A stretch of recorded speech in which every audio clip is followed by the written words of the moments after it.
to Hope City, Arkansas, our first Easter online experience. We are so glad you're here. Yeah. I'm Ashley. And I'm Adam, and we are starting a brand new church called Hope City right here in Northwest Arkansas. Man, we just started dreaming about this and praying through it, talking about it about a year ago, and we thought, man, what would it be like to have a community of people here in Northwest Arkansas where no matter where you've been, no matter what you've done in life, no matter what's been done to you, no matter what you currently believe, that you could have a community that you could come into, you could process through all that stuff and have questions about life, faith in Jesus, and get to experience what Jesus has for you in the middle of all that. And so that's what we are all about here at Hope City, is helping you bring your real life in and get to experience Jesus in the middle of that. One of the things that we've got going right now, we've got a crew of people that are meeting regularly, and we do 3 things a month. We gather to talk about life, faith, Jesus, and everything in between. We throw parties because we believe We like to party. Jesus loved to party too. And so we throw a party just to have fun and connect with each other, and then invite our friends in. And then we really want to make a difference in this community. Like, this is our community, and so we serve our community and our neighbors and our friends also regularly. So if you want to be part of that, we've got some ways you can connect with us. Yeah, we'd love to connect with you. We love getting coffee, getting lunch.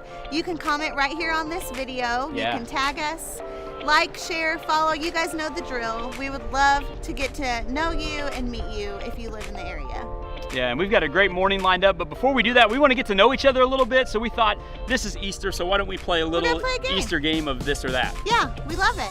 All right, you guys ready? So you can just comment below right here on this video, and the first this or that is, would you rather hide eggs or hunt eggs? Hide or hunt eggs? I'm gonna go with hide eggs because I hate finding things. I lose things all the time and I hate finding them, so hiding eggs is the way to do it for me. I would say hide eggs too, because Yeah. we have kids and it's fun to watch them run around crazy looking for the eggs. Yeah. Or how about this? And this Okay. one I'm a little biased on, but Reese's peanut butter eggs Okay. or Cadbury cream eggs. I think, do you guys say Reese's or Reese's? Reese's peanut butter egg. Reese's peanut butter eggs are the way to go. Absolutely, absolutely. Okay, do you guys like getting messy and dyeing your own eggs, or just go for it, get the plastic eggs at the dollar store? Plastic eggs all the way. That dye, it's there for years. It It's like is. glitter of Easter. You know, it's on your hands and never goes away. So plastic eggs for sure. I like plastic because you can put treats inside, There you go. and the kids love it. Yes. Let's see. What about Easter brunch with your friends, or Easter with like all your weird family? Okay, like Easter dinner at grandma's house. Easter dinner. I'm a little torn on that. Before kids, I'd go brunch with friends Yeah. and have to, skip the family. But now that we have kids, they're crazy. And so going out to eat and having, that's craziness, but having family around. So I don't know, I could go either way. I'm 50-50. I'd say dinner. Dinner? With family for Yeah. sure. Well, hey, thanks for playing along with us. It's good just to get to know each other a little bit. We like to have a lot of fun around here, as you can tell. Again, if you want to connect with us, comment below and just say, hey, touch bases with me. We would love to grab coffee, lunch, or anything like that. You can message us right here as well. We would love to just get to know who you are beyond this or that on video. But so glad that you're here with us. Ash, you want to tell them a little bit about what to expect this morning? Yes, we're super excited. Adam has a great talk planned for today, and it's called Didn't See It Coming. And we're going to talk a lot about hope, which we think everybody could use right now. And again, we're so glad to have you with us.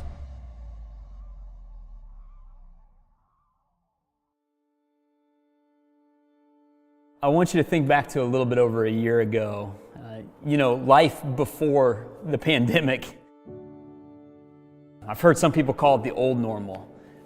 A lot has happened in this last year, hasn't it? I mean, what a bizarre, challenging time we live in. If you think back to just a little bit over a year ago, or even to Easter of last year, I mean, if you can even remember it, if you're like me, it's just a blur. But seriously, who could have seen this year coming? It started with stories of what was happening around the world with the pandemic, with cruise ships being quarantined and borders closing, and then an event took place that told us all, man, this is serious. And I bet you remember exactly where you were when you heard this. It was the day the NBA shut down. Do you remember this?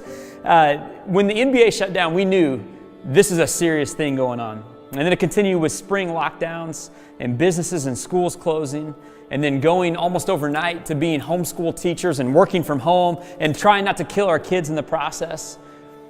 And then almost a year later, we've seen over 500,000 deaths. And it's continued in social distancing and wearing masks, and it's affected our day-to-day lives way longer than we ever could have anticipated. But this past year, it's not just been the pandemic, has it? I mean, if you think about as a country and as a people, we've wrestled through some incredibly tough stuff this year. There were the tragic deaths of George Floyd and other people of color that triggered a nationwide and even worldwide response to the underlying and sometimes not so underlying realities of racism. There's the election that left us feeling more politically divided than I can ever remember in my lifetime. And then there were the Capitol riots that followed. So I want to invite you to just pause for a minute and maybe just take a breath. It's been a long year. And we've experienced so much in this past year. If somebody would have told you what this last year would have been like before we experienced it, it would have sounded like a movie, right? Like this past year, we didn't see it coming. If you're anything like me, I work through a mix of emotions almost daily. I feel fear. And it almost makes me afraid to say that, but I feel fear of the unknown, and so much of life just feels out of control. If this past year has taught us anything, it's that whatever sense of control we had before, it maybe was a false sense of control and security that we thought we had. And then I feel this sadness, this deep underlying sadness that a lot of what we hoped for or dreamed for, it was lost a year ago. Or maybe even some of you've lost people that you really care about this year.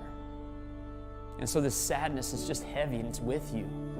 In fact, statistics show that burnout and depression and thoughts about suicide or attempts of suicide, they're on the rise this year because we've just tried to put our heads down and just plow through those emotions. Like, it's a lot, and that strategy, it's not working either.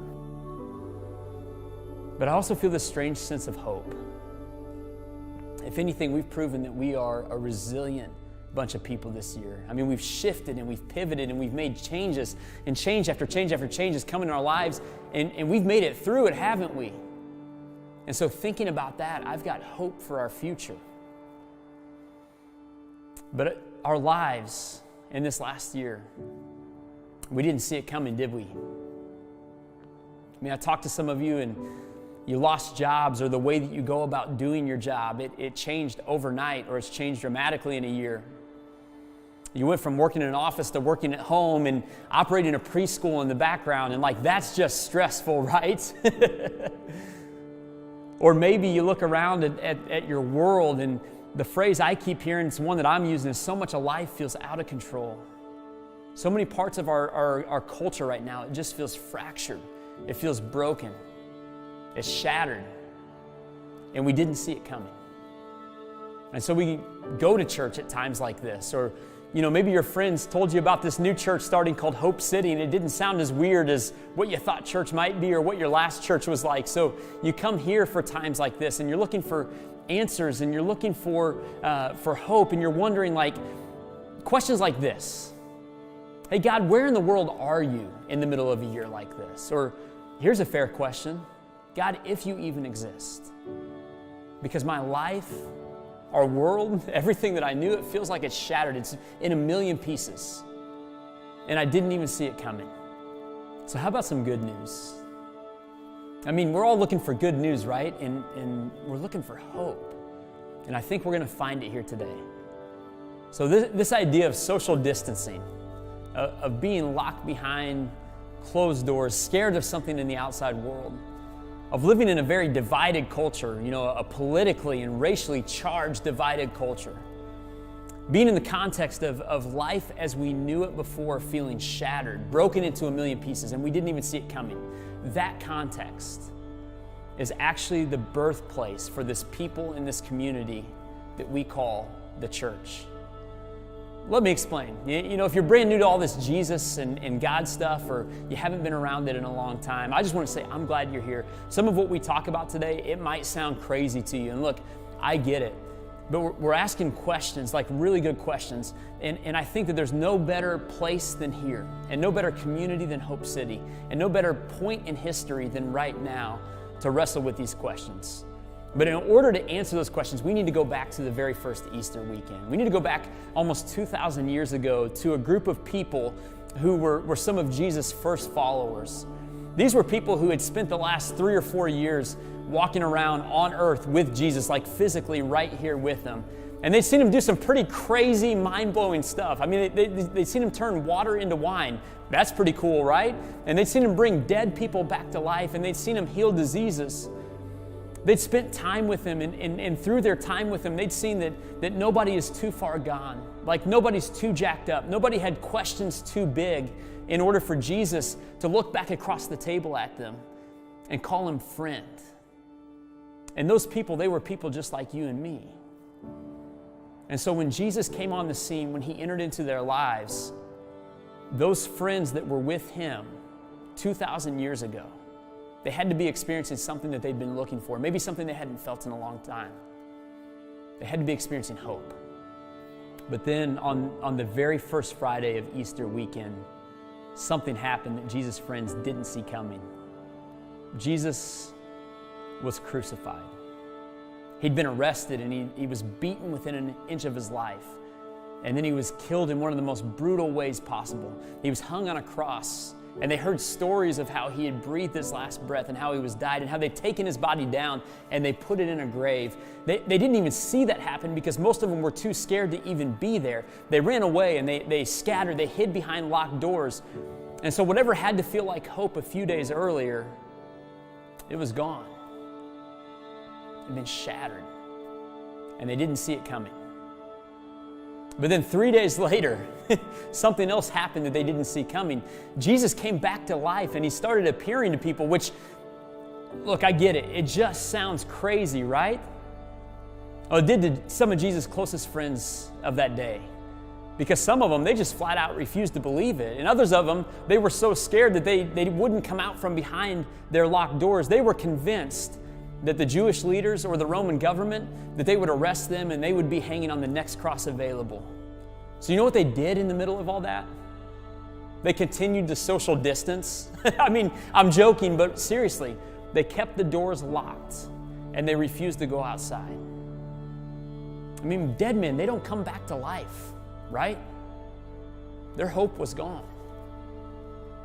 But in the middle of that, Jesus shows up.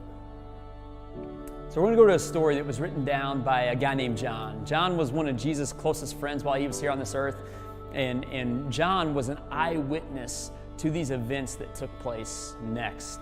We're going to look at a book that John wrote called the Book of John, and we're going to look at chapter 20, verse 19. Let's check out what John has to say about when he saw his friend Jesus again. On the evening of that first day of the week, when the disciples were together with the doors locked for fear of the Jewish leaders, Jesus came and he stood among them and he said, "Peace be with you." So here's a question for you. What are you afraid of in life? And I'm not talking about like phobias, like fear of spiders or heights or snakes or, whatever. I'm talking about like really deeply afraid of. When you consider that question right now, what comes up? Is it fear of the unknown or lack of control? Is it fear of one more virtual learning day with your kids at home in the background? Is it fear of a lost job or fear of a lost loved one and what happens next? What are you afraid of? Here's what's true. In the middle of our fear, Jesus comes to us. In the middle of our fear, just like he did to his friends, Jesus comes to us. And when he shows up, what he doesn't do? He doesn't say to his friends or to us here today, he doesn't go, "Why are you afraid?" Right? Like, he knows why we're afraid. And I think he would even look at us and go, you've got a reason to be afraid. He validates what we feel, right? And he doesn't go like, "Come on guys, get it together, I'm back, let's celebrate, let's have a party." He doesn't even ask them, "Why are you afraid?" does he? He doesn't ask us why. No. What does he say to his friends in that context? Because I think it's the same thing he's offering to us today. Jesus comes to his friends and he says, "Peace. Peace be with you." He offers them and us here today maybe the one thing that we need the most, and that's peace. See, in that context, that word peace, it meant so much more. It was so much richer and deeper than what it looks like to us just here on the surface.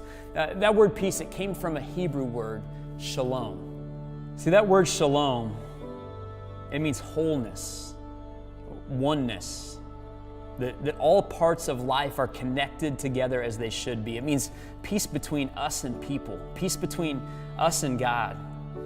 Shalom, this kind of peace, it means that our shattered lives come back together as they should be. If you're being really honest, doesn't that sound like what you need right now? I mean, doesn't it just feel like our world needs that kind of peace right now? Here's what's true. When Jesus died on the cross, He took all of our sin, the times that we missed the mark, our broken, shattered pieces of our lives, and He laid it in the grave with Him. And then He came back from the grave to prove that it's all true. And I don't know about you, but if a dead man predicts his life, death, and resurrection, and then he actually pulls it off and he comes back to life to show that he's here, I'm going to go with him, because maybe whatever he said about my life and our world and what he has to say about himself, maybe it's actually true. And so when Jesus shows up, peace shows up. And so what that means is we can bring these broken, shattered pieces of our lives to Him, and He can help make us whole again. So when Jesus shows up on the scene back in this story with His friends, you know what hadn't changed for them? What didn't change was the fact that their friend had still been nailed to a cross, right? Like, he's come back to life, but there's still all kinds of uncertainty about their future. They still had a real reason to be afraid as well, right? Like, there were still people out there that wanted to kill them. And what's true about their lives from this point forward was that their lives would never go back to being the same as they were before Jesus died. Like, they just wouldn't. If you read on in the story of the Bible through the book of Acts, the next book after John, their lives are going to get flipped upside down. See, none of the circumstances of their lives changed. And sometimes the circumstances surrounding our lives, they don't change that much. But when Jesus shows up in our lives and starts to put our lives back together, how we react and respond to those circumstances, that's what changes. So back to the story with Jesus and His friends that day. In John chapter 20, verse 20, after He said this, after Jesus says, "Hey, peace be with you," He shows them His hands where the nails went through, and He showed them His side. And the disciples, look at their reaction here. The disciples were overjoyed when they saw the Lord. I mean, can you imagine? Can you imagine your best friend who you thought was dead and he's alive again? Right? Can you imagine the hope that you thought you had in him? You thought that was dead too. And here it is, that hope is alive again with him. So here's what's true. In the middle of our fear, in the middle of the darkest parts of our lives, the stuff that we shove down that we don't want anyone to know, the stuff that has come up in this last year that you didn't even know existed, the areas of your life that feel the most out of control, in the middle of our fear, Jesus comes to us. And when Jesus shows up in those parts of our lives, when Jesus shows up on the scene in our everyday, day-to-day life, peace shows up. And as peace shows up in our lives, you know what that has to feel like? It's got to feel like coming back to life, right? It's got to be like coming out of the darkness into the light. It has to feel like hope. I mean, come on. Isn't that kind of hope what you need right now? See, because of what happened on a day in history some 2,000 years ago, because Jesus did not stay dead, because He came back to life, that means that there's hope. And that hope is a living hope. It's an alive hope for you right here, right now, today. There's hope for your marriage that you thought had fallen apart and there's no way to put it back together. Or maybe that marriage has been dead for a long time and your life feels like it's been dead with it. There's hope for you. There's hope for you in parenting. Maybe you're like us and you've got young kids and you're going, man, how do I ever just stop yelling at them? And how do I raise them in a way that they know the love and the hope that's in Jesus? Or maybe your teenage kids or your adult kids, they have not talked to you in a long, long time. There's hope in those relationships. There's hope for your addiction. You know, you said, I'm never going to take another hit. I'm never going to go back to that website again. Maybe you said, this group, this is going to be it, but you keep going back to it. Look, there's hope for you. Don't give up. Because of what happened 2,000 years ago, our hope is alive and well, and it's here today in Jesus. See, this Easter, we just want to come and let you know that's why Hope City exists. See, we believe everyone is looking for hope, and we believe that the hope that is found in Jesus, that kind of hope, that hope is for everyone. See, because of what happened on a day in history some 2,000 years ago, when Jesus came back from the grave, we believe that hope came alive with him. You know, maybe you've experienced church before, and maybe that church experience, as you think about it, it hasn't been great, but you've never had a chance to really come up close and experience Jesus. Hope City exists to give you a place to do that. No matter what you've done or what's been done to you, no matter how busted up or jacked up you feel like your life is, no matter what you believe to be true right now, we want to be a community where you can come, you can work through that stuff, and you can experience Jesus in the middle of it. But we don't want it just to stop with you. See, we think that Jesus can enter into the parts of our community and our lives, our neighborhoods, our workplaces, our culture that are just so busted up and divided right now. And we believe he can start bringing the wholeness, the oneness, the peace, and the hope that everyone is looking for. So we just want to invite you, come on this journey with us. And let's just see what maybe Jesus would want to do. And I think like Jesus' first followers, we're going to look back and we're going to go, man, we didn't see it coming. We didn't even see it coming. As people come to experience Jesus for who he really is, we think that he's going to change our lives. And as a result, he's going to impact generation after generation after generation with his hope. That hope is for everyone. And as we close out today, I just want to say thanks for being here with us. We've got a song that we're going to play here in just a minute. And as that song plays, I just want to invite you, maybe for the first time ever, the first time in a long time, you're believing this hope to be true for you. And so just let these words wash over you and ask Jesus, like, Jesus, what would it look like for your hope to help put back together the pieces of my life that are broken? Or maybe you've believed this to be true for a long time, and as weird as this sounds, maybe you sing this song right now, right where you're at, and this becomes your song.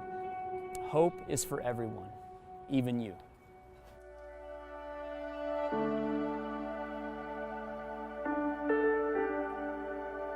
Come on, let's respond together and sing of the goodness of our Savior. We sing.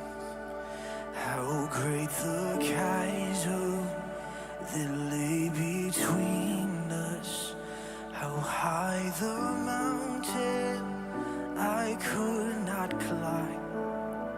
In desperation, I turned to heaven and spoke your name into the night.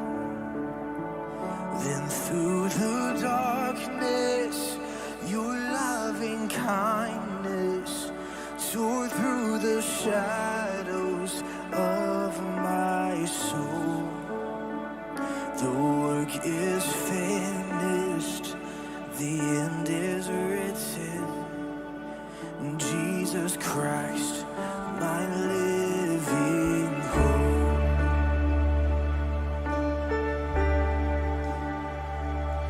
We sing together of his mercy and of his grace today. We sing.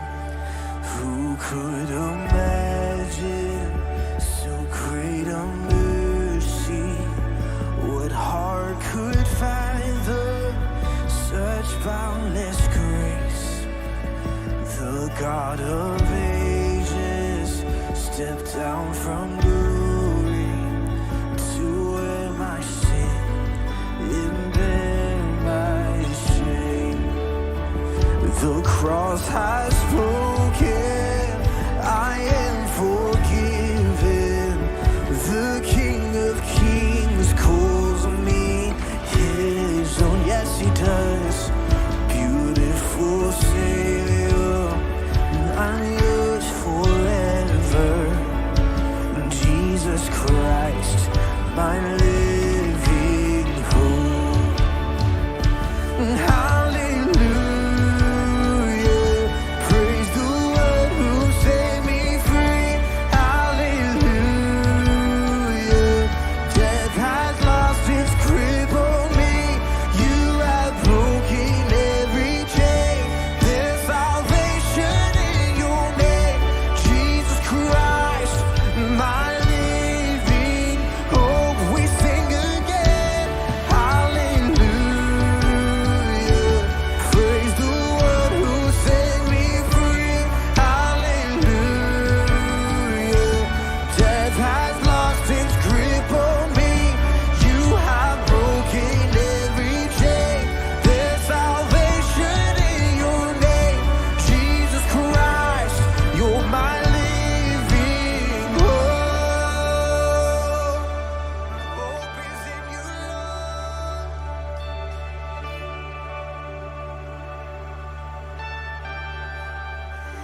that sealed the promise.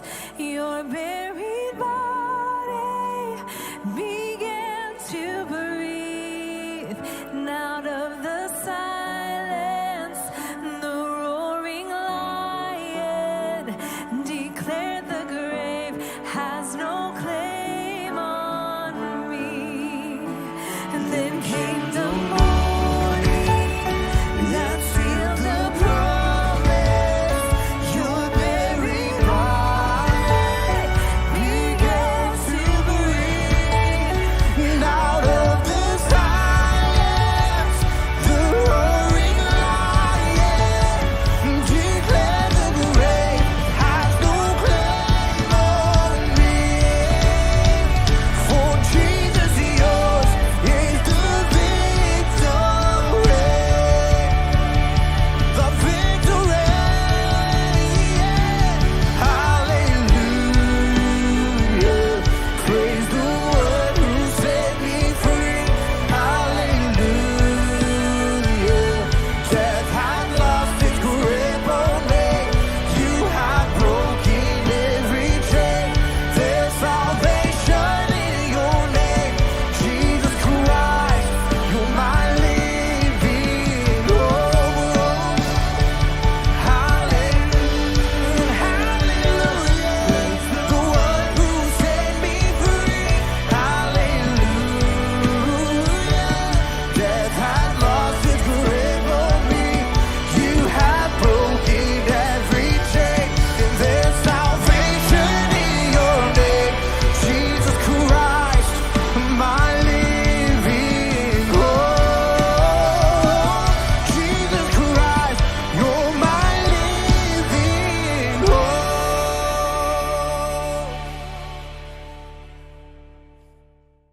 Guys, thank you so much for joining us again today. We hope this was a great, encouraging message for you and a great reminder that when Jesus shows up, peace shows up. Yeah, and that had to feel, I don't know about you all, but for me, an awful lot like hope. That when Jesus shows up in the middle of our fear and our chaos, that I start to have hope and going, you're going to actually put this thing together, Jesus, in a way that makes sense. And we really do believe this when we say it, like hope is for everyone. Absolutely. And so if you want to connect with us, we would love, again, just comment below and say, hey, follow up with me. We'd love to grab coffee with you. You can message us right here. Or if you want to jump into our monthly rhythms that we have going on, we gather, we party, we serve. We'd love to have you come join in with our team that's building and growing and anticipating the day that we will launch every weekend in-person services with Hope City. Yes, we're super excited. And again, we're so glad you're here. Thanks, guys. Have a great Easter.